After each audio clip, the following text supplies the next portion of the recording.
बिस्मिल्लाहिर्रहमानिर्रहीम। कैसे हैं आप लोग? सब ठीक हैं? मैं हूं शाहिद महमूद और आप देख रहे हैं शाहिद व्लॉग्स।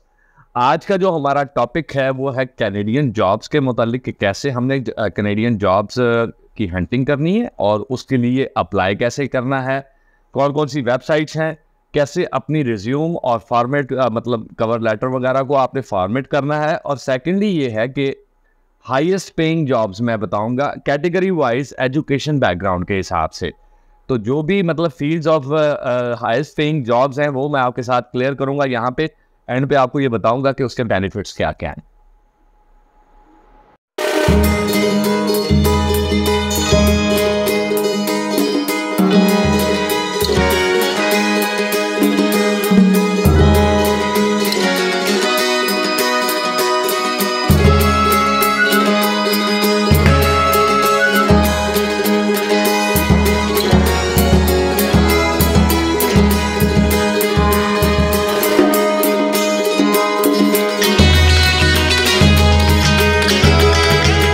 जी तो सबसे पहले इससे पहले कि हम अपने टॉपिक की तरफ जाएं तो मेरी जो रिक्वेस्ट है वो ये है आप सब लोगों से कि फ़लस्तीन का जो मामला है, इसराइल के साथ जो जंग का कंडीशन हुई है, तो उसके लिए हमें जो भी हम अपनी तरफ से कर सकते हैं, तो मेरी ये रिक्वेस्ट है आप सब लोगों से कि हम अपने फ़लस्तीनी भाइयों के लिए, उन माओ बहनों के लिए जो भी हम बेहतर अपनी तरफ से उनकी इमदाद कर सकते हैं, in the way of money, in the way of sources, in the way of anything which we can, तो वो लाजमी कीजिएगा। और उसके साथ अगर आप मतलब फाइनेंशियली नहीं अफोर्ड करते कि हम ज्यादा से ज्यादा उनकी मदद कर सकें, तो हमारे लिए मैं एक छोटा सा रास्ता, हम ये कहते हैं कि कतरे कतरे से दरिया बनता है।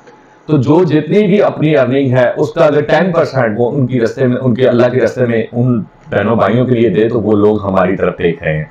आपने बहुत सी वीडियोस में देखा होगा कि हमेशा वो पाकिस्तान की आवाम को अपना भाई समझते हैं, तो हमें भी अपने भाई होने का हक अदा करना चाहिए। तो मेरी ये रिक्वेस्ट होगी कि अल खिदमत फाउंडेशन भी इसमें जो है ना, उनके अकाउंट्स में भी पेमेंट आप कर सकते हैं, और एडी फाउंडेशन भी इस काम के लिए फंड्स रेजिंग कर रही है, जो कि वहाँ के लोगों को फूड चेन सप्लाई और each and everything, medical facilities जो भी उनके लिए ज़रूरी है इस वक्त, वो किया जा सके। तो ये मेरी एक छोटी सी रिक्वेस्ट थी उन दोस्तों के लिए कि हमारे जो ये लोग हैं, ये हमारी राह देख रहे हैं, तो हमें कोशिश करनी चाहिए कि लाजमी हम इनकी जैसे हो मदद कर सकें। तो अब आते हैं अपने टॉपिक की तरफ। तो टॉपिक ये है जी हमारा कि कनाडा में हाईएस्ट पेइंग जॉब्स कौन कौन सी हैं, कौन कौन सी एजुकेशनल बैकग्राउंड वाले लोग जहां पे अप्लाई करेंगे तो उनकी जॉब मिलना बहुत ज्यादा मतलब चांसेस हैं उसके। और दूसरा ये कि जॉब के लिए अप्लाई कैसे करना है, प्रोसीजर थ्रू आउट मैं आपको क्लियर करूंगा। तो सबसे पहले तो हम बात करते हैं मिसाल के तौर पे कि एजुकेशनल बैकग्राउंड के हिसाब से। तो फिर जब हम कभी जॉब हंटिंग करते हैं ना, तो जॉब हंटिंग के लिए मैं एंड पे आपको वो वेबसाइट्स भी बताऊंगा जहां से आप अपनी इन जॉब्स की ऑथेंटिक वेबसाइट्स हैं जो कि वेरीफाइड हैं और उनका अच्छा बैकग्राउंड है, वो भी मैं वेबसाइट्स आपके सामने क्लियर करूंगा। जॉब हंटिंग के लिए सबसे पहले जो मैंडेटरी चीज होती है वो आपकी रिज्यूमे और आपका कवर लेटर होता है। तो ये कैनेडियन फॉर्मेट्स में होना चाहिए। कैनेडियन फॉर्मेट की मैं बात करूं तो अक्सर लोग ना कंफ्यूज हो जाते हैं कि यूरोपियन फॉर्मेट कौन सा है, कैनेडियन फॉर्मेट कौन सा है, न्यूजीलैंड का फॉर्मेट कौन सा है, मतलब डिफरेंट कंट्रीज के डिफरेंट फॉर्मेट्स हैं। तो इसमें जो मेन की पॉइंट है ना वो बता देता हूं आपको, बाकी तकरीबन सेम होता है। उसमें ये होता है कि जो आपकी ग्रेडिंग सिस्टम होता है, जो आपका एजुकेशनल सर्टिफिकेशन या आपकी डिग्रीज की जो मार्क सिस्टम होता है ना, उसको आपने कन्वर्ट करना होता है to that country for which you are going to apply. तो मिसाल के तौर पे अगर हमारा यहाँ पे जीपीए 3.5 या 3.4 या 3.2 है आउट ऑफ 4 है और वहां पे 4.5 चल रहा है, तो जीपीए का डिफरेंस आएगा। वो 3.5 अकॉर्डिंगली हमने नहीं लिखना वहां पे, तो उसके लिए क्या होगा कि हम उसकी परसेंटेज निकाल के उसके अकॉर्डिंगली वहां पे शिफ्ट करेंगे कि अकॉर्डिंग टू 4.5 हमारा जीपीए इतना बनता है और ये हमारा जो है ना यहाँ पे आया। तो वो उसको आप मतलब ना माइंड में रखें ताकि उनको पता चल सके। अक्सर लोग ये गलती करते हैं, तो मैंने कहा ये बता दूं। और उसके बाद सीवी कैसे तैयार की जाती है वो ऑलरेडी मैं एक वीडियो में भी बता चुका हूँ, फिर थोड़ा सा की पॉइंट्स बता देता हूँ कि आपकी पिक्चर वहां पे इम्पोज होनी चाहिए, एक clear picture. Secondly latest one, और सेकेंडली उसके अंदर आपके जो डेफिनेटली वो मैंने फॉर्मेट आपको बता दिया, उस कंट्री का रिलेटेड कैनेडियन से भी फॉर्मेट होना चाहिए। कवर लेटर बहुत जरूरी चीज है, जिसको मैं बार बार आपके सामने रिक्वेस्ट करता हूं। तो इसके लिए अगर आपको कोई कीवर्ड्स या की पॉइंट्स नहीं समझ में आ रहे तो आप उसको गूगल आउट भी कर सकते हैं। तसल्ली से आप देखें अपने कीवर्ड्स को, मतलब अकॉर्डिंग टू योर एक्सपर्टीज अपने कीवर्ड उसमें इस्तेमाल करें, कवर लेटर में भी और सीडी में भी। फिर आ जाता है जी कि जो आपका वॉलंटियर एक्सपीरियंस है वो आपने उसमें ऐड अप करना है। उसके बाद अपना बैकग्राउंड है, स्टडी बैकग्राउंड है, एजुकेशनल बैकग्राउंड है, वो आपने सम अप करना है। और उसके बाद अपने एक्सपीरियंस रिलेटेड दैट फील्ड जो है ना वो आपने उसको उसमें ऐड अप करना है। तो ये सारा एक तरीकाकार है। ये मैं पहले भी एक वीडियो आपको मेरे चैनल पर मिल जाएगी, तो उसको आप देखिएगा, तो उसमें वो सारी इंफॉर्मेशन मैंने आपको बताई है। अच्छा, जब ये तैयार हो गया उसके बाद आ जाते हैं हम कि कौन कौन सी जॉब्स हाईएस्ट पेइंग हैं। मैं यहां पे आपको एवरेज अर्निंग बताऊंगा, मतलब उससे ऊपर भी जा सकती है, उससे थोड़ा कम भी हो सकती है। उसकी वजह यह है कि ये जो जॉब की जो आपकी सैलरी स्ट्रक्चर है ना वो बनता है आपके depending on your education as well as your working background, कि आपका कितना एक्सपीरियंस है। तो उसमें मैंने इसको कैटेगराइज किया 3 पार्ट्स है। तो फर्स्ट पार्ट में हम उन लोगों की बात करेंगे जिनके पास मतलब एजुकेशन जो है ना वो बैचलर्स डिग्री होल्डर नहीं है, उनको डिप्लोमा होल्डर है। जस्ट लाइक एसोसिएट, आपने कोई डिप्लोमा किया 3 इयर्स का, 1 ईयर का, और मतलब related to any kind of field of expertise, तो आपने कोई डिप्लोमा किया हुआ, यानी आपकी एजुकेशन तो है बैचलर्स की, लेकिन अगर बैचलर्स ऑफ आर्ट्स है तो आपने साथ ये डिप्लोमा किया है, तो डेफिनेटली वो डिप्लोमा कंसीडर किया जाएगा। तो वो कौन कौन से फील्ड्स हैं जी, जो फ्रेशर्स हैं वो भी इसके लिए अप्लाई कर सकते हैं। मैं बाय द वे ये बता रहा हूँ, ये सबके लिए मतलब आप अप्लाई कर सकते हैं। ये मत सोचें कि जी मैं एक फ्रेशर हूँ, मेरे पास एक्सपीरियंस नहीं है, जस्ट अप्लाई करें। अल्लाह और उसका रसूल वो जात हैं जो हमारी रिज़्की जो है ना वो टेक केयर करते हैं, तो हमें उन पर बिलीव होना चाहिए, ना कि इन बातों पे जो हमारे माइंड में आ रही हैं। तो कोशिश कीजिएगा कि उसके हिसाब से आप करें।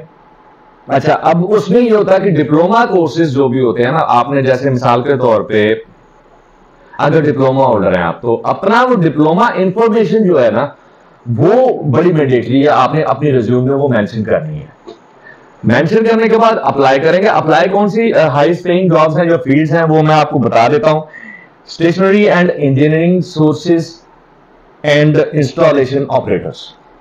मिसाल के तौर पे अगर कोई ऐसे लोग हैं जो कि डॉक्यूमेंटेशन का एक्सपीरियंस है उनका, और उसके बाद स्टेशनरी मतलब रिलेटेड कोई भी जॉब है, तो ये बहुत ज़्यादा मतलब हाईएस्ट पेइंग जॉब है। इसकी तकरीबन औसतन जो अर्निंग है $1,28,000 पर एनम है। इससे ऊपर भी जा सकती है, इससे कम भी हो सकती है, मैं पहले आपको बता चुका हूँ। तो डॉक्यूमेंट कंट्रोल सिस्टम उनके पास यहाँ इसके लोग बहुत कम होते हैं, तो ये भी आप अप्लाई कर सकते हैं। हैवी इक्विपमेंट ऑपरेटर्स, कोई जेसीबी चला रहा है, कोई मतलब फोर्कलिफ्टर्स वगैरह, हैवी इक्विपमेंट्स, इनके ऑपरेटर्स और इनकी मेंटेनेंस वाले बंदे। अब मेंटेनेंस वालों की ज्यादा है, ऑपरेटर को तो खैर इतना ज्यादा मैं नहीं कंसीडर करूंगा, लेकिन मेंटेनेंस वाले जो लोग हैं उनको हाईएस्ट पेइंग जॉब्स में कंसीडर किया जाता है। तो आप अगर मतलब उसकी मेंटेनेंस में आपका ईएनपी का एक्सपीरियंस है तो definitely you should go for that. तो उसके लिए जो है ना ये राउंड अबाउट एवरेज जो है ना सैलरी यहाँ पे 74,000 पर एनम जो है ना वो चलती है, कैनेडियन डॉलर्स में मैं बता रहा हूँ आपको, तो ये बात अपने ज़हन में रखिएगा। उसके बाद आ जाता है हेल्थ टैक्स है। हेल्थ टैक्स में मतलब वो लोग आ जाते हैं जो कि टेक्नीशियंस होते हैं,